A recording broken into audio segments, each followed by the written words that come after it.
De la asambleísta de la provincia del Guayas por el Partido Social Cristiano y Movimiento Madera de Guerrero, Cristina Reyes. Quiero decirle que en lo personal estos dolorosos hechos ocurridos hace 37 años me tocan en lo más profundo y me duelen.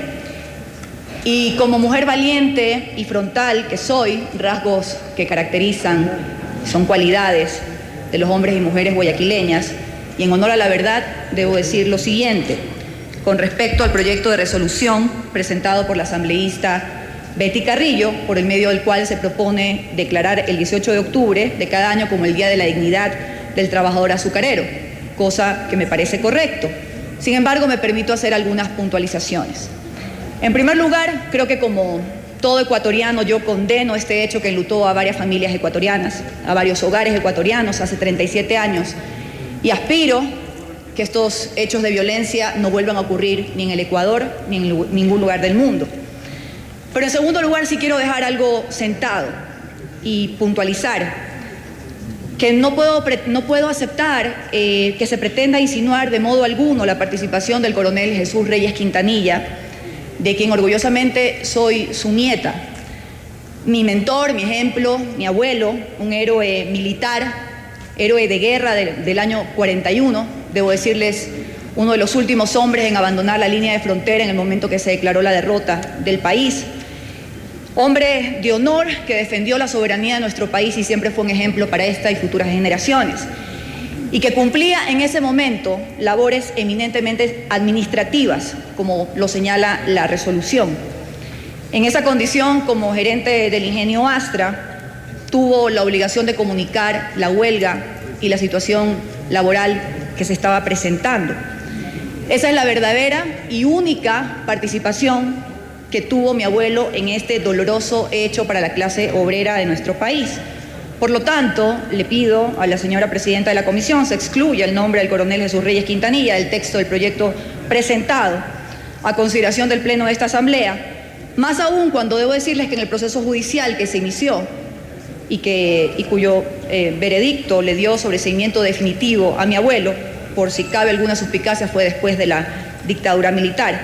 No puedo permitir de ninguna forma que se levante sospecha alguna sobre la memoria de alguien a quien admiro y que, insisto, fue héroe de este país y ejemplo para las generaciones. A las finales mi abuelo también fue víctima de las circunstancias y no puede ser estigmatizado ni menos involucrado con los actores intelectuales y materiales de un hecho lamentable que costó la vida de obreros ecuatorianos por defender sus derechos laborales. En segundo lugar, debo decir que la solidaridad y el llamado a la investigación me parece correcto, sin embargo, que se haga con los mecanismos que indican la Constitución de la República. Mal se haría hacerlo a través de una comisión seriamente cuestionada y fuera de legitimidad del mandato constitucional, que no le haría bien a la lucha de los trabajadores, puesto que los artículos de la Constitución establecen que únicamente es la Fiscalía la llamada a ejercer la acción pública, y en otro artículo de nuestra Constitución también se habla que toda persona tiene derecho a ser juzgada por un juez o jueza independiente, imparcial y competente. Por el resto, me parece correcto, si quieren abrir investigaciones, que el defensor del pueblo haga seguimiento y acompañamiento a las víctimas de este lamentable hecho.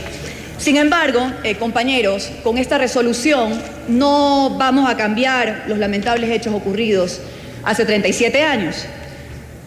No se va a revivir víctima alguna, pero les recuerdo que esa mirada al pasado tiene que venir también con una reflexión del presente y con acciones hacia el futuro, que son absolutamente inviables si lo transferimos a lo que hace la Comisión de los Derechos de los Trabajadores en este momento, que no tiene ni siquiera la capacidad de poder construir un código laboral. Si nos ponemos a pensar cuál es la capacidad que tiene esta Asamblea Nacional en el proceso de formación de leyes, cuando está absolutamente subordinada al presidente de la República. Porque resulta que un proyecto de código de trabajo que se supone que veníamos trabajando desde la comisión, desde el Ejecutivo se les manda un estate quieto, el proyecto cae y ahora se anuncian reformas laborales que vendrían desde el Ejecutivo que limitarían o le pondrían tope, por ejemplo, las utilidades, que son un derecho ya consagrado, un derecho ya adquirido de la clase laboral. Señora Presidenta, del 17 de septiembre los sindicatos del país ya se movilizaron y manifestaron en las calles un descontento frente a un proyecto que impulsaba el Ministerio de Relaciones Laborales. Se anuncian en este mes nuevas movilizaciones. Y yo sí quiero que hagamos un llamado a la reflexión de las acciones del futuro y de qué es lo que puede hacer esta Asamblea por la clase trabajadora de este país. Es nuestro llamado a hacer un compromiso en legislar en defensa de los derechos de la clase trabajadora sin que menoscabe las aspiraciones y sus legítimos derechos.